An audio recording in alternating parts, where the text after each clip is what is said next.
Suatu hari di sebuah desa yang terletak di timur tengah selatan, hiduplah seorang pria bernama Natu. Ia sering dipanggil Atom Nasi oleh para pendatang yang mengunjungi desanya. Siang itu, ia berencana mencari akar pohon mengkudu yang akan dimanfaatkan menjadi pewarna alami pada tenun. Walaupun terik mentari yang seakan membakar tubuhnya tak menyurutkan niatnya sedikit pun. Ditemani keringat yang tiada henti mengalir, Natu tetap meneruskan langkahnya demi kecintaannya pada tenun ikat khas daerahnya Buna. Ya, itulah sapaanku. Banyak orang yang mencariku saat mereka berkunjung. Mereka memelukku dengan begitu erat, seolah ingin melepas rindu yang begitu dalam. Seki istriku, ini akar mengkudu yang kamu butuhkan untuk membuat Buna. Terima kasih suamiku. Setelah mendapat pewarna yang ia butuhkan, Seki pun mulai membuat Buna. Tiada hari yang dilewatkan Seki saat membuat Buna. Mulai dari memintal benang, mengurai benang, mewarnai benang, mencelup benang, menenun benang hingga menjadi satu kesatuan. Mencelupnya lagi hingga mengeringkannya. Proses pembuatan Buna yang lama dan rumit memerlukan waktu 1 bulan lebih, dan itu pun baru menghasilkan kurang lebih 1 meter tenun. Melihat istrinya yang menenun hingga larut malam, membuat Natu menjadi kasihan pada istrinya.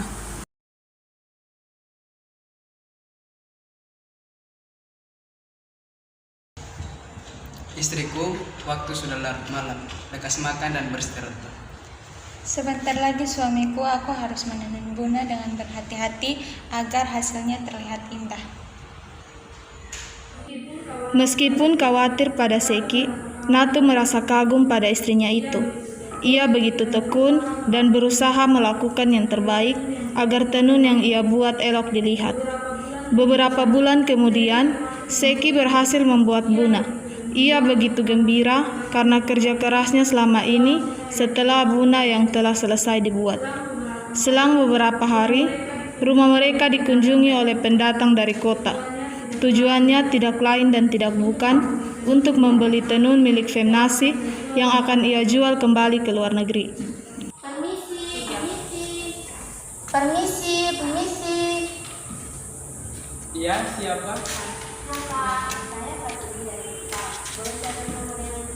Iya, siapa? Saya suami Ibu Seki. Kebetulan Ibu Seki berada dalam bersama Femnasi. Ayo Ibu, saya antarkan. Mereka pun beranjak menuju Seki dan para Femnasi yang sedang menenun. Melihat itu, pelanggan tersebut merasa kagum pada Seki dan Femnasi yang begitu tekun dan hati-hati saat menenun. Ia pun menemui Seki dan memberitahukan tujuannya itu. Selamat siang Ibu Seki, perkenalkan saya Pratiwi dan tujuan saya datang kemari untuk membeli beberapa kain tenun Ibu untuk dibawa ke kota. Setelah melakukan tawar-menawar, akhirnya pelanggan tersebut berhasil membeli beberapa tenun milik Femnasi.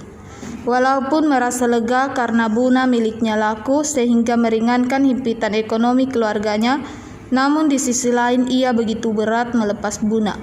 Selain itu, Seki merasa sedih karena harga tenun yang ditawarkan pendatang padanya sangat tidak sesuai dengan proses pembuatan Buna yang begitu rumit. Dari jauh, Buna mengamati pembicaraan Seki dan pendatang. Ia tak dapat mendengar pembicaraan itu dengan jelas.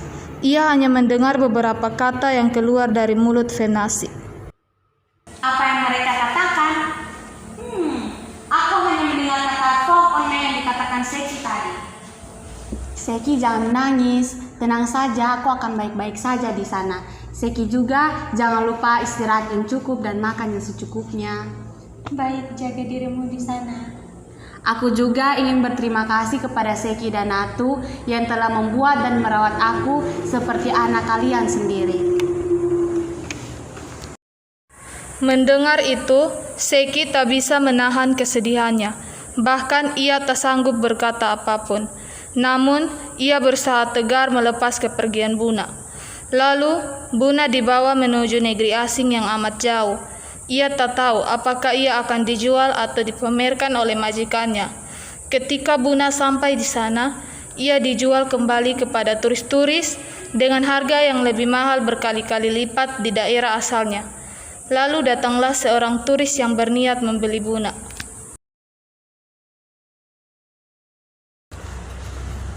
How much this? This is $17, miss. Wow, I like your dress. Thank you. This is from East Nusa Tenggara. The name is Buna and made with natural colors and all this handmade. Hari demi hari Buna jalani tanpa Seki dan Natu di sisinya. Seakan ia terasing dalam ruangan dengan ciri khas negeri asing. Terkadang ia teringat Femnasi yang membelainya dengan lembut dan mencurahkan kasih sayang yang utuh padanya. Kecintaannya pada Femnasi dan Atomnasi akan selalu terpatri dalam hatinya. Walaupun dijajakan di negeri asing, ia tetaplah Buna yang lahir dalam lingkaran Gunung Mutis dengan segala ciri khasnya.